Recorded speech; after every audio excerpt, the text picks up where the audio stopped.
الحمد للہ رب العالمین والصلاة والسلام علی سید الانبیاء والمرسلین اما بعد فاعوذ باللہ من الشیطان الرجیم بسم اللہ الرحمن الرحیم۔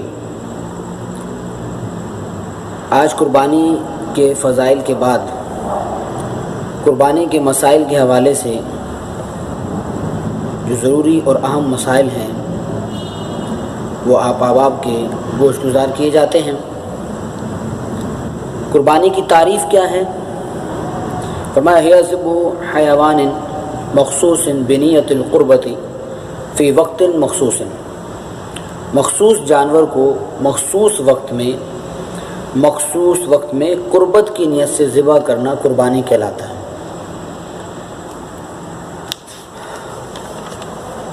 یعنی کہ قربانی کے جو ایام ہیں وہ ایام یوم نحر، 10 ذی الحج، 11 ذی الحج اور 12 ذی الحج، یعنی یوم نحر کی صبح صادق سے لے کر یوم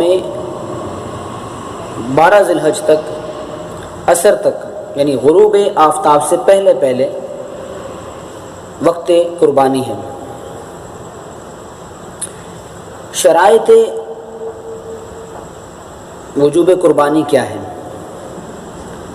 جو مسلمان مقیم ہو، آزاد ہو، بالغ ہو اور صاحب نصاب ہو، اس کی ملکیت میں 7.5 تولہ سونا اور 52.5 تولہ چاندی یا اس کی قیمت کا مال ہو اور اس کی حاجت اصلیہ سے زائد ہو، اس کے پاس موجود ہو اور اس مال پر سال کا گزرنا شرط نہیں ہے، اس پر قربانی واجب ہے۔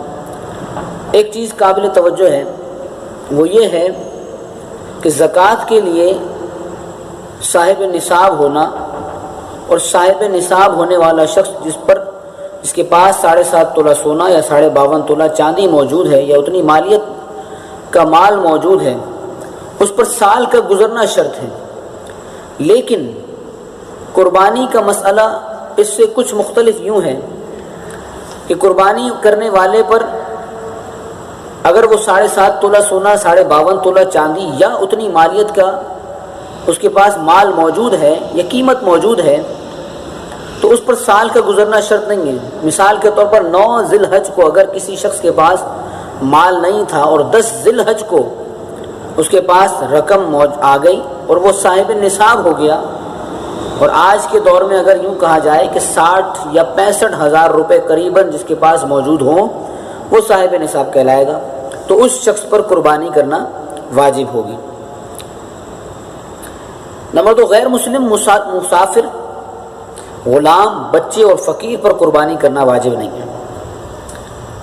صاحب نصاب کے مال پر سال کا گزرنا شرط نہیں اور نہ اس کا نامی ہونا شرط ہے، بلکہ مال کا حاجات اصلیہ سے زائد ہونا شرط ہے، جس طرح کہ آپ کو بیان کیا۔ تو قربانی کے جانوروں کی عمریں کیا ہونی چاہیے؟ مندرجہ ذیل جانور زیادہ قربانی کے لیے جائز ہیں اور ان کی عمر حسب ذیل ہے۔ اگر عمر زائد ہو تو افضل ہے، اور اگر عمر کم ہو تو قربانی جائز نہیں ہوگی۔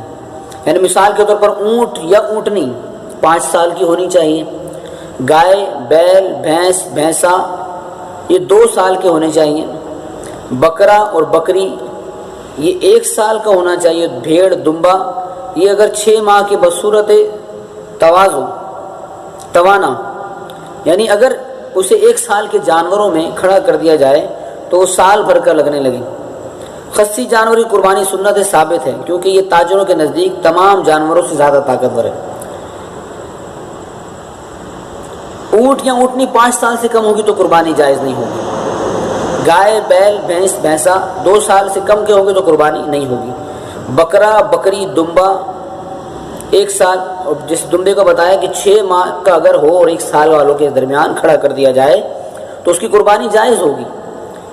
اس کے علاوہ اس میں بھی قابل توجہ بات یہ ہے کہ 2 دانت اکثر دیکھنے میں آتا ہے کہ 2 دانت کا جانور جو ہے وہ قربانی کے لائق ہوتا ہے، لیکن یہاں پر دانت کا حساب نہیں ہوگا بلکہ جانور کی عمر کا حساب لگایا جائے گا۔ جیسے مثال کے طور پر 1 سال کا اگر بکرا یا بکری ہے اور اس نے دانت ابھی تک نہیں نکالے لیکن دن وہ اپنا پورا سال مکمل کر چکا ہے تو اس کی قربانی جائز ہوگی۔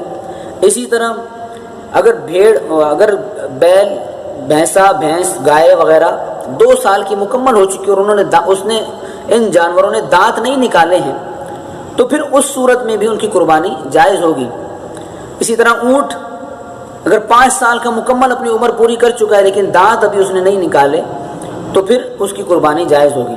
لیکن اکثر دیکھنے میں یہ آتا ہے کہ بیپاری جو ہیں وہ بیچتے ہیں اور ان کے بیچنے پر اکثر جانور جو ہوتا ہے وہ دانت نہیں نکال پاتا، لیکن وہ یہ کہتے ہیں کہ یہ عمر پوری کر چکا ہے۔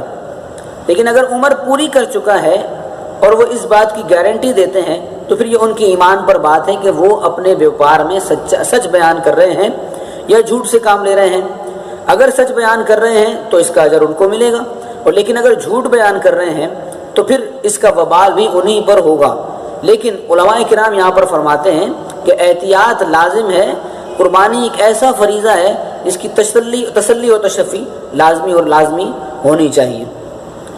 قربانی کے متفرق مسائل کے حوالے سے انشاءاللہ العزیز مزید آپ کو کلپس کی صورت میں جانکاری ملتی رہے گی، اور اس فریضے کی ادائیگی کی صحیح طور پر ہمیں اللہ کی بارگاہ میں قبولیت کا تبھی اندازہ ہوگا کہ جب ہم مسائل قربانی کو صحیح معنی میں سمجھ کر اس پر ہم عمل کریں گے۔